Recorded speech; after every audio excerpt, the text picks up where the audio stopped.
This is Hidden Killers with Tony Bruschi. Here now, Tony Bruschi. Red flags are easy to spot in hindsight, but sometimes they're waving in real time.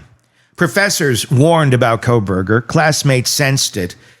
There were whispers about his awkwardness, his aggression, his lack of empathy. One professor even said it out loud. If we give this guy a PhD, we're going to hear about him assaulting people someday. That wasn't hindsight. That was foresight. Ignored. But what do you do with that sort of foresight, that sort of information when a crime has not yet been committed? Are you really ignoring it, or are your hands really just tied? Nothing has been done yet. You just get the icks from this guy, and you know what's going to happen. But that's the world we live in. And then there's the fox in the henhouse angle. Kohberger wasn't just looking out at serial killers. He was trying to get inside the system. He applied for an internship with Pullman Police. Was that about career advancement, or was it about planting himself where he could both gather intel and feed his darker impulses? We've seen it before, monsters who put themselves in positions of trust, disguising their pathology as ambition. And then there's his family, hours of calls to mother after the murders, desperate for comfort, desperate for connection. A father who once turned him in for stealing, who drove him cross-country, but didn't show up for sentencing. The family dynamic here isn't just strained, it's revealing. The need for comfort, the dominant struggles, the lines drawn and erased. Jennifer Coffindaffer joining us to dive into all of it. The ignored warnings, the Pullman Police application, the family ties and fractures. Because if we want to understand how someone like Kohberger gets to this point, we can't just look at the crime. We have to look at the scaffolding, the red flags, the ambitions, the relationships that formed the foundation. So Jennifer, when you hear the professor saying, this guy is a predator in the making, what does it tell you? Were the red flags always there? Or do we only see them clearly now that it's far too late? Let's get into it. So I've never been one that's believed ever that this was, and I know people have said this, I'm not sure where it comes from, that he was just, a PhD student and he was going to see if he could get away with the crime. This, I don't know how strong I can state that I think that is absolute malarkey, the people that buzz with that. This was so vicious and so deep-seated and so evil. This was no accident. I think he 100% meant to go in there and murder. I think he enjoyed it. I think he reveled in it. I can almost see him like gutturally banging his chest afterwards. That's how I see it. This was absolute euphoric for him. That's what I think. What I'm wondering about that, though, is he didn't expect, I don't know that he expected all these people to be there. I mean, let me ask you, with you. And with that being the fact, I mean, in my brain, when it almost is like a cinematic scene. I keep picturing the shocked Bryan look, though. Big eyes, like, oh shit, like, and then having to quickly move. But the amount of angst and hate and everything that he felt towards women like this, attractive, successful, they got their life going on, they have friends, they're everyone that he can't have by his own actions, and then you also have Xana's boyfriend as well, Ethan, who was there. I'm wondering how much of this murder and how crazily this thing went was more spur of the moment. Maybe one was a target, maybe one was the intent to kill, but I'm wondering how much of this got fueled by his rage, by suddenly there's other people here interrupting what he thought was going to be, an essay and maybe his first sexual experience. And I put that in air quotes because that's not a sexual experience, obviously, but I'm guessing he was probably a virgin. And I'm guessing that he, in his sick, horrible way, was going to think he was going to get some sort of enjoyment out of that control of an SA. And I'm just wondering how much of it was just, he literally, the rage, cap just popped, and he would decided, I'm just going to take out all these people who represent everything that I can't have and can't be. And that's what made this thing the horrific scene that it was. Well, when you think this is a logical guy from the standpoint of he did surveillance, he planned. Yeah. I think he had it all together. So Tony, he looks out there at his site he's going to hit, and he sees all these cars. Yeah. So first of all, he has to understand that there are people connected with those cars. So I don't think he thought just one person was in there, and I think he was prepared that he might have to kill more. Yeah. He also intersected, not interacted, but intersected. He knew about that DoorDash. They passed each other, so he knew about the DoorDash. He knew what lights were on. So I think he knew, and I think it was exciting to him that he could have trouble, that it wasn't going to go perfectly. I think when he attacked Maddie in that bed, I don't think he had any idea that Kaylee was going to be in there. Yeah. And I do think that enraged him. And then, he was ready to wage war against anybody else who got in the way of him getting away. And that's how I think. That's my point on the rage, where it's like just one, because he spent so much time seemingly scoping this out, and in his mind, he's so smart. He's going to do this. It's going to be smooth sailing. I don't know that he would have gone in had he known the high probability of getting caught with that many people in there. That's what gets me about it, is if he wanted to be this sleuthy killer that was going to go and get away with things, he did a horrible job at it. These other killers that he studied, they had their targets. They went in, they went out, they got away with it. This was such...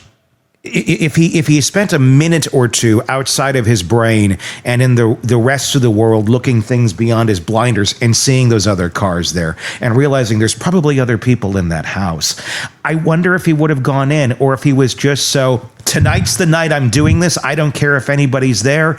I'm going to take control and I'm going to do this. And then that rage overrode anything else in him that would have said, maybe you want to wait till the odds of you getting caught go down dramatically. Yeah, I agree with you that definitely the rage and the emotional side of it seemed to take over, because it wouldn't logically make sense to go into that house. But look at the, one he studied possibly the most is Ted Bundy, and that he was like the most in terms of how he operated, likely Ted Bundy from a psychological standpoint. And so if you look at that, he went into the Sigma Chi, or the Omega Chi. No, Chi Omega, sorry. Yeah. Getting my houses mixed up. The Chi Omega house with all those girls in there. Yeah. And without any fear. And he studied that. That's true. He knows all about that. And I think he was willing to go from, instead of starting out as a fledgling guy, went for broke. That's for sure. Let's talk about some of the earlier red flags that were going on in the world of Bryan Kohberger. One of them I want to talk about that really got to me was the professor that was speaking candidly to other professors, and I'm just paraphrasing here. I don't have the exact quote in front of me, but it was something to the effect of, if we give this guy a doctorate, we're going to hear about him essaying people and just basically being a menace to society. He saw it early on. I feel, I don't know. When I read that, I read it on the air today. I said, if I met Kohberger early on, I probably would have said the same thing, and people would have been like, "Oh, you're being too harsh." I'm wondering if what your take is on that, what that was like when that took place, what the others, I wonder what they thought of someone making that bold of a statement about someone who had not committed any crimes up to that point that we know of. I mean, those are pretty harsh things to say, that you think this person is capable of essaying people, and the other horrible things that were said about Kohberger all turned out to be accurate, but quite bold statements. Statements, but in hindsight, Tony. Yeah. That's what kills me, when people, all of a sudden come back and say, "See, I could tell." My hat goes off to Catherine Ramsland. Yeah. At least she was totally honest and said, Yeah. "Oh my gosh, I taught him in 4 classes, and I was his counselor, and I didn't know." Yeah. And I think she was speaking really honestly. I think it's easy for people now to come back and say, "Oh yeah, boy, I could tell you that was a serial killer in the making," after what's happened. But I just think most people don't even have the bandwidth in their brain to think of people who act creepy or weird ever having this capability. It is so very rare. So I guess I would say anybody can say anything in hindsight. Well, this wasn't said in hindsight. This was written. This is part of all those documents that have come out. This was a statement that was made prior to the murders. It was, Kohberger is smart enough that in 4 years, we will have to give him a PhD. Mark my word, I work with predators. If we give him a PhD, that's the guy that in many years, when he is a professor, we will hear about harassing, stalking, and SAing. That's a pretty... Apology. What was the date of that? What was the date of his statement? I don't have the Tony. date. I thought he No, said I don't have the date in front of me, but it was early on. It was when they were starting to consider, like, maybe this guy shouldn't be in this program. Apologies. I thought you were referring to something different. No. Yeah, I don't have the date in front of me on it, but it was prior to the murders taking place. So, yeah, I mean, armchair quarterbacking it later certainly is easy to do, but it seems like others certainly got the vibe out of him and certainly expressed it in a way, shape, or form. But again, you can't do anything other than somebody's going, I got, spidey sense for serial killers and assayers. But if they haven't done anything yet, you can't do anything about it. That's the scary thing about Kohberger. This person called it, but I mean, you could probably call a lot of people that actually never end up acting out. Well, I tell you, I want to take a class by him. Yeah, no, I would too. Seems like he's very intuitive. Yeah. Anybody who pointed that out, because when I watched early on, remember when they would release the different car stops? Mm-hmm. We saw the Indiana car stops, 2 of them, and then we saw at least one of them that came out long ago, not the most recent one, and really tried to evaluate him in there, and you could make a lot of conclusions that he was awkward, that he was very in control, that he was disrespectful of his father, basically, shutting his father up, that with the woman, he just was fighting the whole time. Yeah. She'd say X, he'd say Y, and they'd go back and forth. It just seemed to me that he was not respectful of her. So there were a lot of conclusions you could make just about him generally. Yeah. But like you said, to call somebody out as a future essayer, that's really insightful. And I would love to hear him go deeper into that, like the specifics. I would too. What did Kohberger say, or I would love what to. did Kohberger do? I'd love to see more of the email. We just got the excerpt in there in one of those reports, and that's what we have. Another thing that Kohberger, obviously, we knew about this. He was trying to get into the police program. He wasn't always looking outward at serial killers. He was trying to move inward into the system itself. Months before the murders, he applied to be a research assistant with the Pullman Police. Early on, we're like, okay, well, he's in the criminal justice system. This isn't in the program, not a crazy idea that he's going to want to get into that program. Sure. Do you think part of Kohberger's original bigger plan, and I guess this would also go back to how big of a plan was he planning? Was he planning on who he was going to murder, when he was going to murder, when he bought the knife all those months earlier, and what was in his mindset when he applied to this program with the Pullman Police? Do you think he was trying to get in there to try and steer the direction of any investigation that might come about of his future actions? Do you think he was thinking that far ahead? Oh, I think he was thinking further ahead, but not in that slant. No. I think he was thinking about, how can I get information on girls? How can I pose as a police officer or be a police officer and more easily be able to attack girls? How can I have all this information? I'll be able to know where other units are. what's happening. I mean, talk about, I'll compare this to a case that you're very close to, the Devil's Den case. Yeah. That guy, I look at that guy and I think that guy planned this for years, getting his education in elementary education, teaching 5th grade and below only, right? Yeah. That's what he wanted to do. Yeah. He planned to put himself, we talked about foxes earlier, the fox into the hen house. He planted himself there and was willing to spend years getting the proper education to plant himself there, right? And I think the same with Bryan Kohberger. He was ready and prepared to be an officer to facilitate his ill deeds. That's how I look at it. And that you got to wonder about that a little bit. Do they have the patience to do that, to go into something years in advance and the ultimate goal is to go and commit these murders? I wonder about that. Or, it is the fox hiding in the hen house, or does the fox get into the hen house and somehow discover, I have a likeness to some of these really horrible things that, we know are horrible, that no one else in this world would approve of other than very monstrous people. Maybe I am a monster. That's what I wonder about with some of these folks. Do they just become comfortable with being monsters?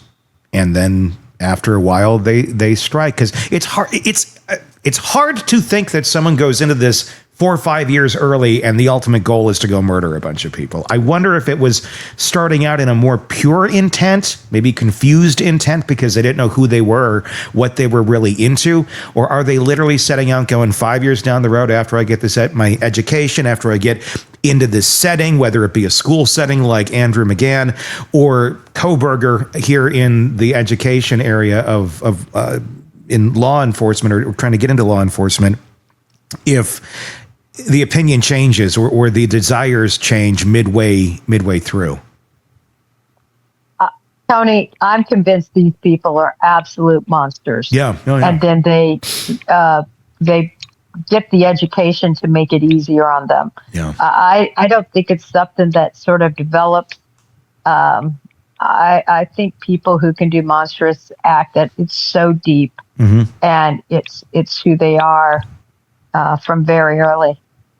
So I think McGann, to be able to do that. I mean, he was asking grade schoolers, to marry him, or I wish I could marry you. I mean, this is a guy that was his goal, I think. Yeah. And I find it very analogous to Bryan Kohberger. When you look at his education, a lot of people want to say, well, he got the education and as a part of that, he committed these horrible crimes. No, he wanted to commit these horrible crimes and got the education to make him better at it. We've also learned about the phone calls that Kohberger was making to his mom, the very long calls, all, right in the morning. And I know people have been going, well, there's the time difference. Okay, there's the time difference. It was still more than 3 hours of phone calls, right after murders were committed. It did make it a little stranger to think that it's a 6 a.m. phone call in Pennsylvania. But it wasn't, when we look at the time differences, it was for Kohberger. But what do you make of these phone calls and these conversations that he had with mom? In no way, shape, or form do I think he was telling mom, hey, I just killed all these people. But what the heck do you think was going on in those conversations? I think two things. First of all, when he's going back, to the 9:30, I think it was, he returns right in that time frame, and he calls. I think she is his safe place. She's his Linus blanket. He finds comfort and strength through that relationship with her. And so I think that was that call, because I don't think he knew what he was going to confront. I think he wanted and expected there to be police crawling and everything. I think he had hoped nobody was there and he'd see a knife sheath on the corner. But that didn't work out for him. Yeah. But the other call, And I know you have kids. I have kids that just graduated from college a couple of years ago. These exact same age of these kids, and they call you when things happen all the time. Sure. And that's how I picture this. I picture this call of him being happier than he's ever been, him just sunny side up, and wanting to share that with his mom. What stays with me from that last part of the conversation isn't just the crime, it's the framework around it. The warnings ignored, the system he tried to infiltrate, the family he leaned on for comfort and control. It's a reminder that killers don't emerge in a vacuum. They build, brick by brick, out of early behavior, unchecked impulses, and overlooked signs. Maybe that's the hardest truth. Professors saw it, classmates felt it, his father even acted on it once, turning him in for that. Even when driving out to Washington to drop his son off, and before going out for a little bite to eat, talking to a neighbor. Hey, you know, my son's a little shy. Yeah, maybe be buddies with him. What could possibly go wrong? I'm going to go back to Pennsylvania. He was a dad doing what he thought was best. I'm not blaming Dad. But he knew his son was off. Sure, he did not see him as this off. But what do you do in that situation? Kohberger's an adult and still hadn't taken on the maturity of one by his mid to late 20s. Until someone crosses the line into violence, we are stuck with suspicion, not evidence. And by the time the evidence arrives, it's already too late. The family dynamic adds another layer. A mother he clung to, a father he pushed away, a household that tried but couldn't contain him. In the end, even they fractured under the weight of his crimes. His father absent from the sentencing, his mother left tethered to phone calls that now sound like landlines from a killer searching for comfort. So as we close this out, here's what I take away. Kohberger's story isn't just about one night in Moscow. It's about the red flags we miss, the systems predators exploit, the families who can't see or can't stop, the monsters in their midst. It's about the uncomfortable truth that sometimes we do see it coming, and we still can't stop it. And that's why conversations like this matter, not to glorify, but to dissect, to understand, and maybe, just maybe, to catch the next one before it happens. Tell me your thoughts in the comment section on YouTube. If you're not already on our YouTube channel, just search Hidden Killers with Tony Bruschi. Like, subscribe, and comment. Let me know your thoughts on all of that. Do you agree? Do you disagree? Do you have a completely different idea? I'd love to hear it in those comments. And please do hit subscribe. We do greatly, greatly appreciate that. You won't miss any of our coverage on this case and the many that we cover for you right here at the Hidden Killers podcast and True Crime Today. My name's Tony Bruschi. We'll talk again real soon. Want more on this case and others? Then press subscribe now and don't miss a moment of true crime coverage from Tony Bruschi and the Hidden Killers podcast.